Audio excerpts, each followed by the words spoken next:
Gusto ko muna akong sabihin ng mathematics po ay isang mahalagang subject dahil kung wala po ang subject ng matematika, hindi po siguro tayo marunong magbilang at hindi rin po siguro tayo marunong mag-compute. Kaya dapat po pinapahalagan natin ang subject ng matematika. Huwag po natin kalilimutan ang mathematics na nagbigay sa ating aral. Ang title po ng kanta namin, Mathematics. Salamat sa iyo.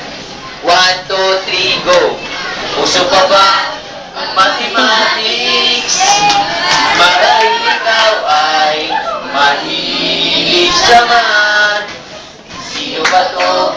Mukhang kwago, nagkanda pa sa pangungopya. Hindi makuha ang sagot. Puno ng closing integers at may rounding numbers pa.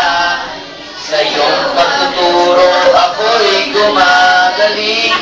O guro at sa natutunan ko ito, sana maibigan nyo at buhos ang natutunan ko sa isang munting mathematics para sa iyo at sa mahal naming mathematics. Salamat sa iyo.